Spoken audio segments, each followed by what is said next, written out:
దినవృత్తాంతముల గ్రంథం 25వ అధ్యాయం. అమజ్యా ఏలనారంభించినప్పుడు 25 ఏండ్ల వాడై 29 సంవత్సరములు యెరూషలేములో ఏలెను. అతని తల్లి యెరూషలేము కాపురస్తురాలు.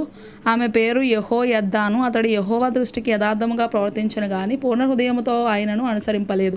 రాజ్యము తనకు స్థిరమైనప్పుడు అతడు రాజైన తన తండ్రిని చంపిన రాజసేవకులను చంపించెను.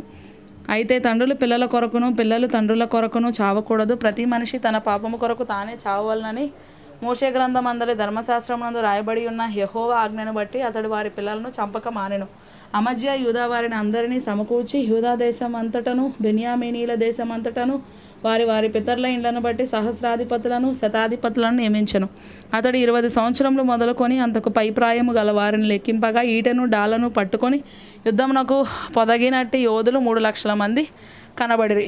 మరియు అతడు ఇశ్రాయేలు వారిలో నుండి 1,00,000 మంది పరాక్రమశాలులను 200 మణుగుల వెండికి కుదిర్చెను. దైవజనుడైన ఒకడు అతని యొద్దకు వచ్చి, రాజా, ఇశ్రాయేలు వారి సైన్యమును నీతో కూడా తీసుకొని పోవద్దు.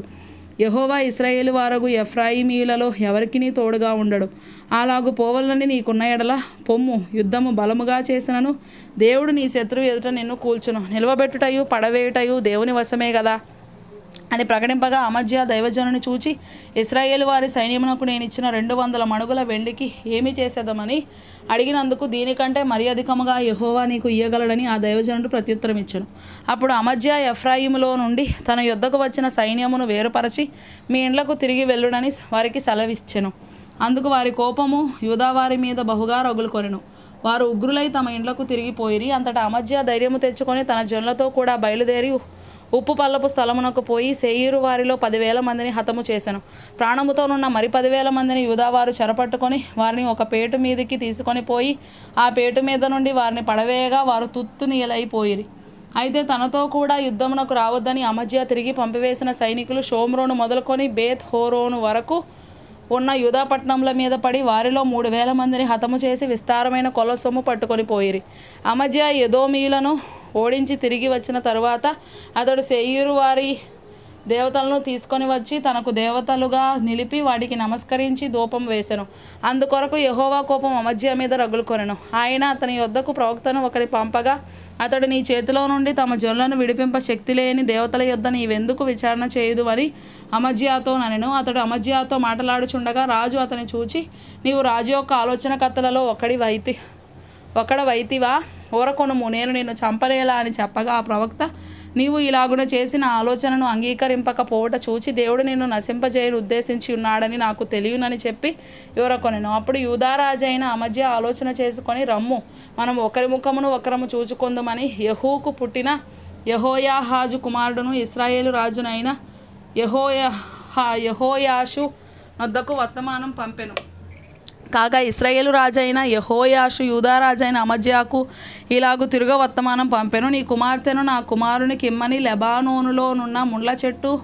లెబానోనులోనున్న దేవదారు వృక్షమునకు వర్తమానం పంపగా, లెబానోనులో సంచరించు ఒక దుష్టమృగము ఆ ముండ్ల చెట్టును త్రొక్కివేసెను. నేను ఎదోమీయులను ఓడించితిని కదా అని నీవు అనుకొనుచున్నావు. నీ హృదయము నీవు గర్వించి ప్రగల్భములాడునట్లు చేయుచున్నది. ఇంటి యొద్ద నిలిచి ఉండుము. నీవు నా జోలికి వచ్చి కీడు తెచ్చుకొనుట ఎందుకు? నీవును నీతో కూడా యూదావారును అపజయమొందుట ఎందుకు? జనులు ఎదోమీయులు దేవతల యొద్ద విచారణ చేయుచు వచ్చిరి గనుక వారి శత్రువుల చేతికి వారు అప్పగింపబడినట్లు దేవుని ప్రేరణ వలన అమజ్యా ఆ వర్తమానమును అంగీకరింపకపోయెను.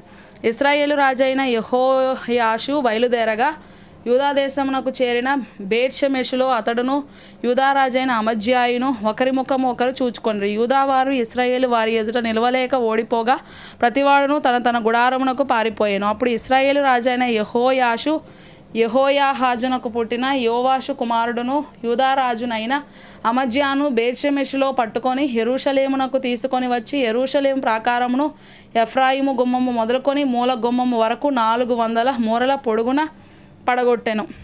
అతడు దేవుని మందిరములో ఓబెదెదోము నొద్దనున్న వెండి అంతయు బంగారం అంతయు ఉపకరణములన్నీయు రాజునగరు నందున్న సొమ్మును కుదవపెట్టబడిన వారిని తీసుకొని షోమ్రోనునకు తిరిగి వెళ్ళెను. ఇశ్రాయేలు రాజును యెహోయాహాజు కుమారుడునైన యెహోయాషు మరణమైన తరువాత యూదారాజును యోవాషు కుమారుడునైన అమజ్యా 15 సంవత్సరములు బ్రతికెను. అమజ్యా చేసిన ఇతర కార్యములు యూదా ఇశ్రాయేలు రాజుల గ్రంథమందు రాయబడి ఉన్నవి. అమజ్యా యెహోవాను అనుసరించుట మానివేసిన తరువాత జనులు యెరూషలేములో అతని మీద కుట్ర చేయగా అతడు లాకీషునకు పారిపోయిన. అయితే వారు అతని వెనుక లాకీషునకు మనుషులను పంపి అతని అక్కడ చంపి గుర్రముల మీద అతని శవము ఎక్కించి తీసుకొని వచ్చి యూదా పట్టణమందు అతని తండ్రుల యొద్ద అతని పాతిపెట్టిరి.